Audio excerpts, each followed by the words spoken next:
आपकी emotional state manifest नहीं होती। आपका खुश होना, आपका गमगीन होना, आपका दुखी होना, आपका ग्राइप करना, आपका गुस्से में होना, ये मैनिफेस्ट नहीं होता।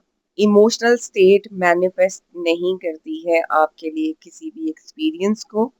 आप इमोशनल स्टेट के साथ जो स्टेट ऑफ माइंड रखते हो, जो आप चीज़ों के बारे में जिस तरह से बिलीव करते हो या इंटरनल कन्वर्सेशंस आप लोगों की चल रही होती हैं, वो चीज़ आपके लिए मैनिफेस्ट होती है। आपकी dominant way of thinking about anything manifest होती है। छोटी-छोटी सोचें आपकी तब मैनिफेस्ट होती हैं when they are believed to be true. बस बहुत से लोग इस चीज़ को मिस्टेक कर रहे होते हैं, ये मिस्टेक कर रहे होते हैं कि वो समझ रहे होते हैं कि मेरी इमोशनल स्टेट मैनिफेस्ट होगी and they practice fake positivity, fake happiness, fake joy and fake piece.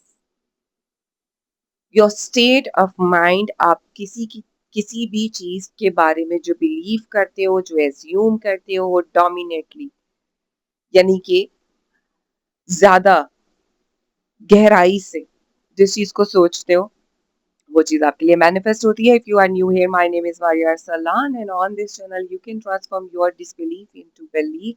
और इस वीडियो में मैं आपको बताऊंगी कि स्टेट ऑफ माइंड एक्चुअली क्या होती है, किस तरह से वो आपके लिए मैनिफेस्ट होती है और क्यों ज़रूरी है कि आप ज़्यादा से ज़्यादा रेपुटेशन रखो अपनी न्यू असम्पशंस की। So let's dive into the video. So what is state of mind? State of mind क्या होती है? स्टेट ऑफ माइंड होती है आप इस मोमेंट में आप हर चीज के बारे में कुछ ना कुछ बिलीव कर रहे हो। You are believing something about your parents, about your siblings. आप अपनी वालदा के बारे में कुछ ख्यालात, कुछ बिलीव्स रखते हो। इसी तरह से आप अपने बहन के बारे में, अपने भाई के बारे में, अपने फाइनेंशियल स्टैंडिंग के बारे में, अपने स्पेसिफिक पर्सन के बारे में और अपने बारे में और दुनिया की हर चीज के बारे में आपके माइंड में कुछ आइडियाज हैं, कुछ बिलीव्स हैं, कुछ अजम्पशंस हैं।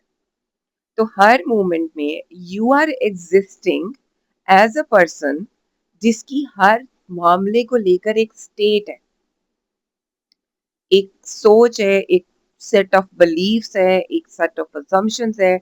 अब हर चीज के बारे में अभी अगर आप अपनी वालदा के बारे में सोचते हो तो you know how you define your mother, और आप उनकी नेचर के बारे में क्या सोचते हो, आप उनके रहने सहने खाने पीने, उनके जो लोगों के साथ ताल्लुकात है, जो आपके साथ ताल्लुकात हैं, जो आपके सिबलिंग्स के साथ ताल्लुकात हैं, the way she shops, the way she do things, the way she कुक्स। आप ये सारा कुछ इस मोमेंट में उनके बारे में जानते हो। इसी तरह से if you think about your money, तो उसके बारे में बहुत सी बातें होंगी जो आप अपने पैसे के बारे में सोचते हो। If you are doing good in life in terms of finances, तो आपके बिलीव्स होंगे कुछ, ठीक है। आपको पता होगा पैसा आता है वो मेरे पास स्टे करता है, या मैं पैसे जो है वो बहुत इजीली आ जाते हैं। और if you are struggling with money, you have so many things that you think about your money. आप अपने पैसे के बारे में वो सारी चीजें सोचते हो, ठीक है। अगर पैसे के बारे में अभी बैठकर सोचना शुरू करो तो आप एक पूरी 5-6 पेजेस की लिस्ट बना लोगे कि मैं पैसे के बारे में ये सोचती हूँ। इसी तरह से if right in the moment you think about your specific person, then you define him as a person। उसकी क्या क्वालिटीज हैं, वो क्या करता है, वो किस तरह से आपके साथ उसका रवैया है, किस तरह से उसका रवैया उसके दोस्तों के साथ है, उसकी वालिदा के साथ है, उसकी सिबलिंग्स के साथ है, किस तरह से वो generally as a human being exist करता है। उसके बारे में आपके पास हजारों आइडियाज होंगे, बिलीव्स होंगे। So, right in the moment, you are holding states about every person, everything, every circumstances। किसी के बारे में भी जो सोचते हो, किसी भी इंसान का नाम ले लो, आपकी बेस्ट फ्रेंड हो गई, आपकी बेस्ट फ्रेंड की बेस्ट फ्रेंड हो गई, आपकी बेस्ट फ्रेंड की वालिदा हो गई। उसके अलावा आप generally about politics, about world, about religions, आप जिस चीज के बारे में जो कुछ भी सोचते हो आप हर मोमेंट में उस चीज के बारे में उसी तरह से एग्जिस्ट करते हो and that is your state of mind. आप जिस वक़्त रो रहे होते हो उस वक़्त आप जिस इंसान के बारे में सोचोगे, जिस सर्कमस्टांसेस के बारे में सोचोगे, जिस चीज़ के बारे में सोचोगे, पैसे के बारे में सोचोगे, दैट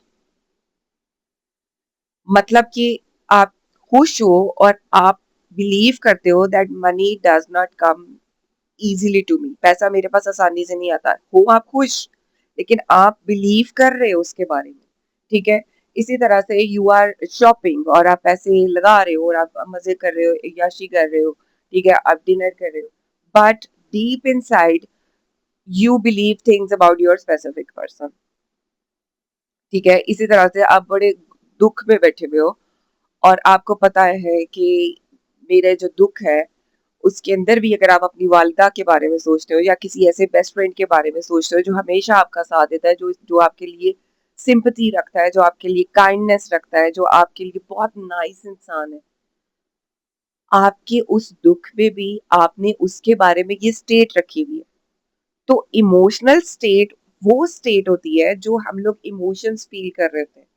और इमोशंस हम क्यों फील कर रहे होते हैं कि हम किसी चीज को एक्सपीरियंस करते हैं या हमारा कोई पास्ट में से हमें कोई बात याद आती है तो हमारी बॉडी जो है उसके ऊपर रिएक्ट करती है।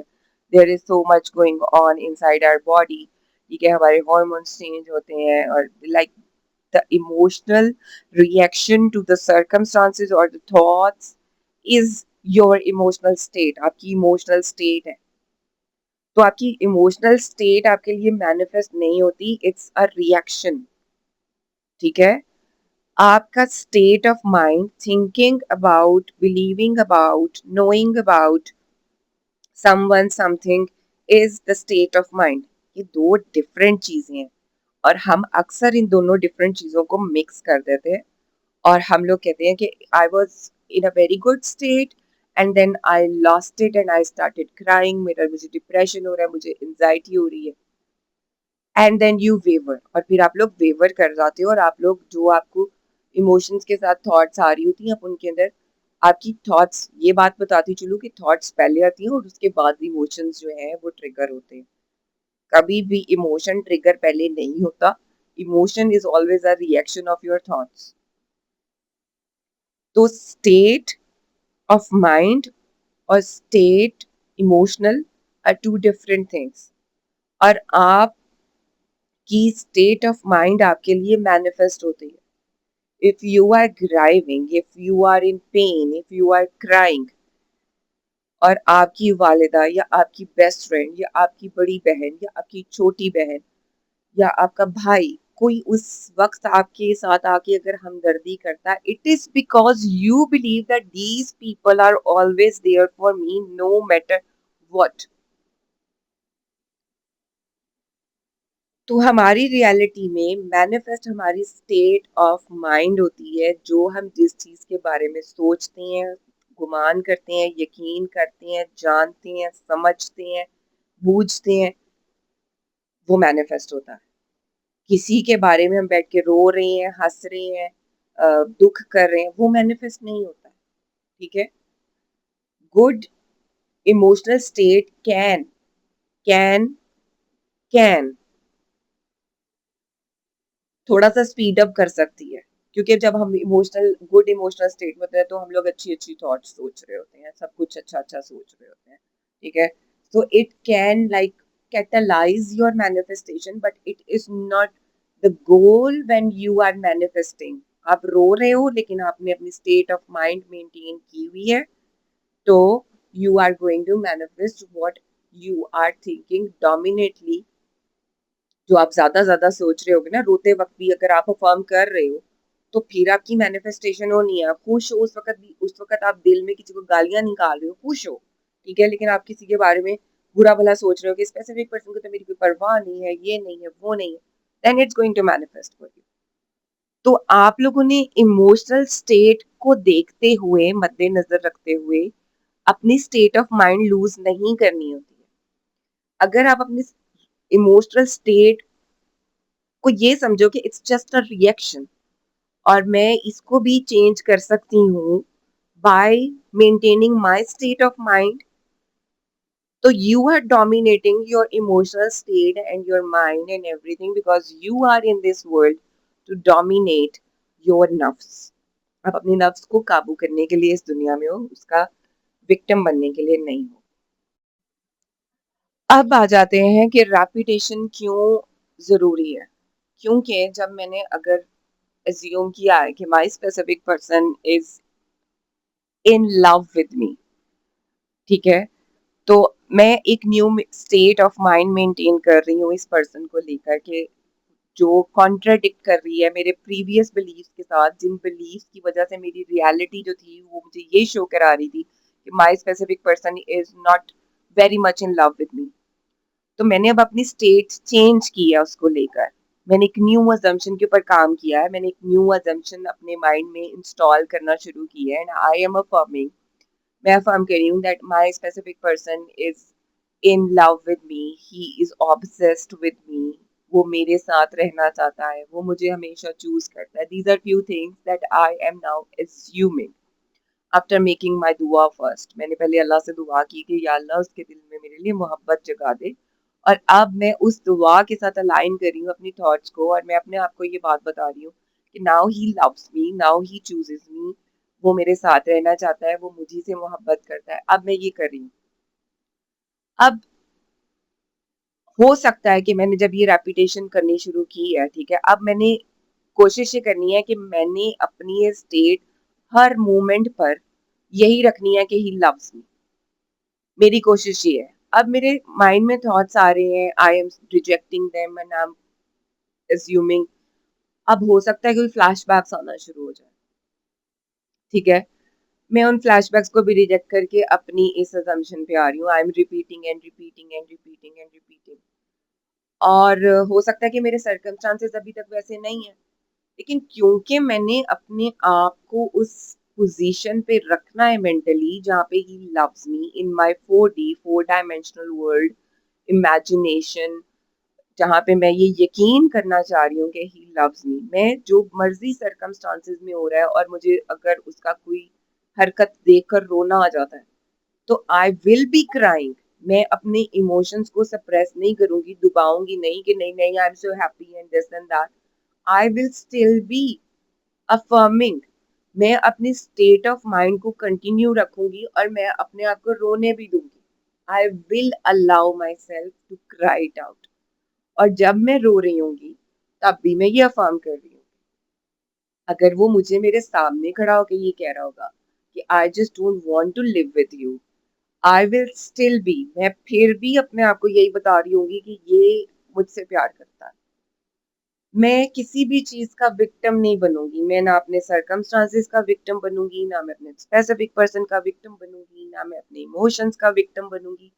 मैं मेक श्योर करूंगी कि मेरी हर मूवमेंट में अपने पर्सन को लेकर स्टेट यही हो कि he wants to commit to me, he loves me, he wants to live with me, he wants to be my husband, या he wants to choose me in every dimension, ठीक है। तो मैं मेक श्योर करूंगी, और reputation इसलिए की जाती है because there is so much going on within us, हमारे अंदर ये न्यूरल पाथवेज बन रहे होते हैं, there is like neuro science है इसके पीछे। I will discuss about that some other day, but right now it's important कि मैं हर मोमेंट पे अपनी स्टेट वो रखूंगी जो मैं चाहती हूँ अपने पर्सन को लेकर। क्योंकि मैं ये नहीं चाहती हूँ कि मेरे माइंड का फोकस या मेरी रियलिटी इस तरह से रहे जहाँ पर मैं इसको चेज कर रही हूँ, यहाँ पे मैं इसको बैक कर रही हूँ, या मैं इसके पीछे रोती फिर रही हूँ। तो I will control my mind, I will control my state of being, I will control my way of thinking, मैं अपने वे ऑफ थिंकिंग को कंट्रोल करूंगी ताकि मैं बराबरी कर सकूं अपने दुआ की, अपनी थॉट्स के साथ, ताकि मेरे पास वो यकीन हो जो उस रियलिटी को अनलॉक करता है जिस रियलिटी के लिए शर्त दुआ है और दुआ की शर्त जो कि कबूलियत की शर्त जो है वो यकीन है। तो मैं सर्कमस्टांसेस में कुछ भी हो रहा है, मैं सब्र का दामन हाथ से नहीं छोड़ूँगी। मैं अपने आप को सिर्फ यही बात बताती रहूँगी that he loves me, no matter what. गलती ये हो जाती है कि हम समझते हैं कि अगर मुझे रोना आ गया है, मेरा तो मैनिफेस्टेशन फेल हो गई है।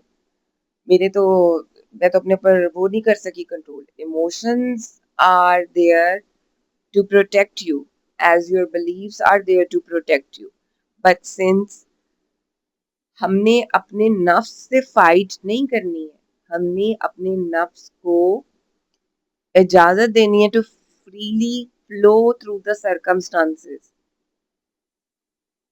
मैं मेरी इमोशनल स्टेट कुछ भी हो सकती है, लेकिन उसका मतलब ये नहीं है कि मेरा तवक्कल जो है वो मूव्ड है। इसका मतलब सिंपल सा ये है कि मैं इंसान हूँ और मैं इमोशंस को फील करती हूँ। मैं रियलिटी को डिकोड करके इंटरनली उस पर इमोशनली रिएक्ट करती हूँ, मतलब मेरी बॉडी रिएक्ट करती है।